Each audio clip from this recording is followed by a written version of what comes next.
नमस्कार. श्री स्वामी समर्थ. नुकताच महालयारंभ चालू झाला आहे, म्हणजेच पितृपंधरवडा चालू झाला आहे आणि आपल्याला माहिती आहे की पितृपंधरवडा हा पितरांसाठी अतिशय महत्त्वाचा मानला जातो. ह्या पितृपंधरवड्यात श्राद्ध केलं जातं, पिंडदान केलं जातं, हे सगळ्यांना माहिती आहे. ह्या आधीही माझे जे व्हिडिओ आहेत त्याच्यामध्ये श्राद्ध म्हणजे काय, ते कुणी करावं, कसं करावं, कशासाठी करावं ह्याबद्दलची सविस्तर माहिती मी दिलेली आहे. जर कुणी ते व्हिडिओ बघितले नसतील तर नक्की बघा. आज मी तुम्हाला सांगणार आहे की पिंडदान का महत्त्वाचं आहे, ते का करतात, त्याच्यात काय काय वापरलं जातं याची माहिती मी देणार आहे. चला तर मग आता श्राद्ध म्हटलं की पिंडदान हे येतं आणि पिंड म्हणजे अन्नाचा एक गोळा जो पितरांच्या सूक्ष्म देहाला तृप्त करणारा प्रतिकात्मक अंश असा मानला जातो. मग हे पिंड करताना त्याच्यात काय काय वापरलं जातं तर तांदूळ, काळे तीळ, सातू. मग तांदूळ म्हणजे काय तर सत्वप्रधान, शुद्धता आणि सात्विकतेचं प्रतीक. त्याचबरोबर काळे तीळ हे पितरांना अतिशय प्रिय आहे. त्याचबरोबर ते पापक्षालनही आहे.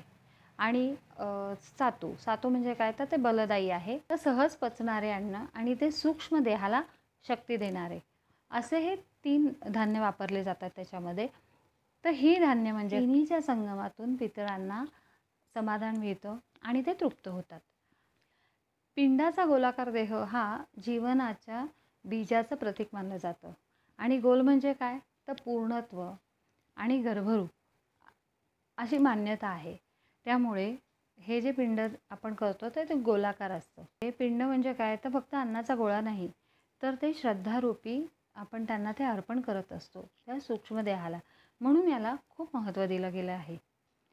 सूक्ष्म रूपाने, मंत्रशक्तीने, त्याचबरोबर श्रद्धेने आणि प्राणशक्तीने ग्रहण करतात आणि ते तृप्त होतात. जसं बघा आपण यज्ञामध्ये जेव्हा आहुती देतो मंत्ररूपी, तर ती आहुती त्या देवांपर्यंत पोहोचते. तसंच हे आहे. आणि म्हणून ह्या पितृपंधरवड्यात पिंडदानाला अतिशय महत्त्व दिलं गेलेलं आहे. त्यामुळे तुमचे जे पितर असतील त्यांना ह्या पितृपंधरवड्यात पिंडदान नक्की करा, तर्पण करा आणि त्यांचं स्मरण करा आणि त्यांच्याकडून भरभरून आशीर्वाद घ्या. चला तर मग परत भेटू एका नवीन विषयावर. तोपर्यंत धन्यवाद. स्वामी ओम. या चॅनलवर जर कोणी नवीन असेल तर चॅनलला लाईक, शेअर, सबस्क्राईब नक्की करा. परत भेटू एका नवीन विषयावर. तोपर्यंत स्वामी ओम.